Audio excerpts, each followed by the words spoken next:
अहम खबर देंगे आपको। जियो और जंग के दफ्तर पर कौम परस्त जमात के कारकुनों ने हमला किया है। ऑफिस की इमारत के इस्तकबालिया के शीशे तोड़ दिए। मजीद तफसीलात जानेंगे बोल न्यूज के नुमाइंदे इरशाद संजरानी से। इरशाद बताएगा क्या वाकया पेश आया है। देखिए बिल्कुल यहाँ पर जो एहतजाजी मुजाहिदीन की बड़ी तादाद इस वक्त जियो जंग ग्रुप के दफ्तर के बाहर मौजूद है। जैसे यहाँ पर मुजाहिदीन ने जो है जो एंकर है जियो न्यूज के इरशाद भट्टी, उन्होंने कुछ दिन कबल जो है इस हवाले से तज्जिया दिया था सिंधी कौम के हवाले से। तो यहाँ पर भारी नफरी यहाँ पर पहुंची है, रेंजर्स के एहलकार यहाँ पर पहुंचे हैं और अभी भी बड़ी तादाद में यहाँ पर जो लोग मौजूद हैं। उन्होंने जियो न्यूज की इंतजामिया से राब्ता करके कहा है कि 1 घंटे का वक्त देते हैं, एंकर हैं उनको फौरी तौर पर फारिग करें। और बोल न्यूज से खुसूसी गुफ्तगू में मुजाहिदीन का कहना है कि अगले 1 घंटे के बाद जो अगले लाएमल का ऐलान करेंगे। तो यहाँ पर SSP साउथ जुबैर नजीर, इसके अलावा SSP सिटी यहाँ पर पहुंचे हैं और पुलिस की भारी नफरी यहाँ पर मौजूद है। रेंजर्स के एहलकार भी यहाँ पर मौजूद है। एहतजाजी मुजाहिदीन अब भी वहाँ पर मौजूद है। जियो न्यूज के मेन दफ्तर के बिल्कुल मरकजी दफ्तर पर अभी भी मुजाहरा जो इसका जारी है।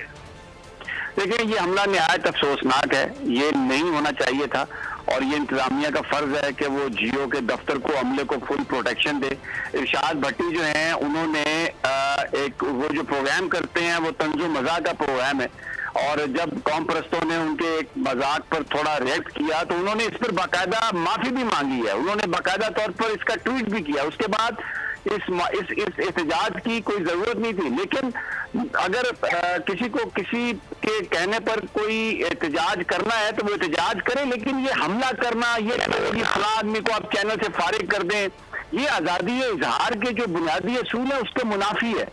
इस चीज की इजाजत नहीं दी जा सकती। कल तो कोई भी शख्स किसी चैनल से बाहर खड़ा हो जाएगा जाकर और कहेगा कि फला एंकर को फारिग करें जी, उसने ये जो बात कही है मुझे पसंद नहीं है। ये बहुत अफसोसनाक है, ये शर्मनाक है मैं कहता हूँ। और जिन लोगों ने ये हमला किया उनके खिलाफ हुकूमत को चाहिए कि वो बड़ी शदीद कार्रवाई करे, क्योंकि आज़ादी सहाफत पाकिस्तान के आइन में ये गारंटी दी गई है इस बात की।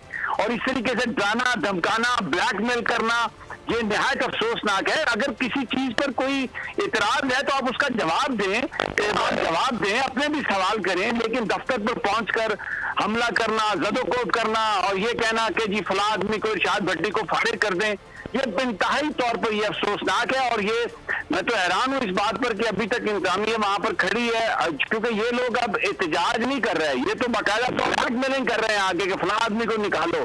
तो इनको वहां से डिस्पर्स कराना चाहिए और पूरी प्रोटेक्शन देनी चाहिए वहां पर जो लोग काम कर रहे हैं, क्योंकि इस तरह तो ये चैनल्स पर, मीडिया आउटलेट्स पर ये हमलों का सिलसिला शुरू होगा। ये आज़ादी इजहार का जो बुनियादी जो कानून है, जो पाकिस्तान का आइन जिस बात की इजाजत देता है, ये तो उसके मुनाफी है। जी ठीक है, इस तरह के वाक़यात को आज ही रोक देना चाहिए, नहीं तो आने वाले दिनों में इस तरह के हर वाक़े को तूल दिया जाएगा और इसी तरह मीडिया हाउसेस को यह गमाल बनाया जाएगा। बहुत शुक्रिया समी इब्राहिम, आपने अपना तज्जिया दिया इस पर।